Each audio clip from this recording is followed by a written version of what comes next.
காஃபிக்கு தேவையான பொருட்கள் 2 கற்பூரவள்ளி இலை எடுத்துக்கோங்க, ஒரு 10 துளசி இலை எடுத்துக்கோங்க, ஒரு சின்ன துண்டு இஞ்சி எடுத்துக்கோங்க, ஒரு 5-6 பெப்பர் எடுத்துக்கோங்க. அப்புறம் உங்களுக்கு எவ்வளவு தேவையோ அந்த அளவுக்கு ஒரு சின்ன துண்டு கருப்பு கட்டி எடுத்துக்கோங்க. அப்புறம் ஒரு கிளாஸில் தண்ணி. கேஸ் ஆன் பண்ணி தண்ணி வச்சுக்கோங்க. தண்ணி கொஞ்சம் சூடானோடனே அதில் அந்த கற்பூரவள்ளி இலை, துளசி இலை, இஞ்சியை குட்டி குட்டியாக கட் பண்ணி வச்சுருந்த இஞ்சி, அப்புறமா பெப்பர், கருப்பு கட்டி எல்லாம் சேர்த்து போட்டுக்கோங்க.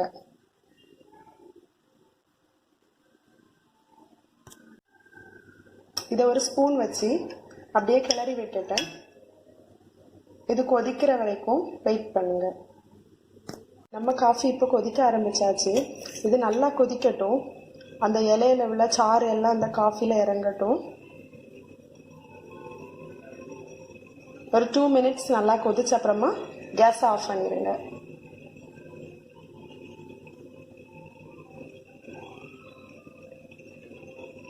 காஃபி நல்லா கொதிச்ச உடனே நம்ம கேஸை ஆஃப் பண்ணிக்கலாம். இந்த கலர் எல்லாமே சேஞ்ச் ஆகி ரொம்ப நல்ல ஒரு வாசனை இதிலிருந்து வரும்.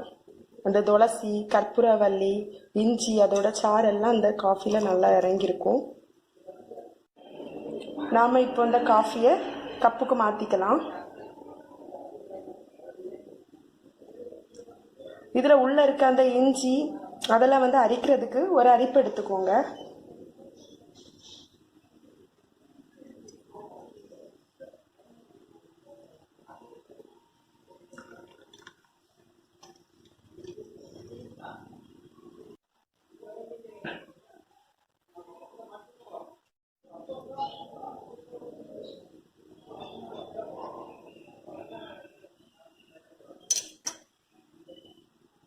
இந்த காஃபி ரொம்ப டேஸ்ட்டாக இருக்கும். காஃபியை நீங்கள் சூடாக குடிங்க. சளி, இருமல், த்ரோட் பெயின் எல்லாத்துக்கும் இது ரொம்ப ஒரு நல்ல ரிலீஃபை கொடுக்கும். தேங்க்யூ.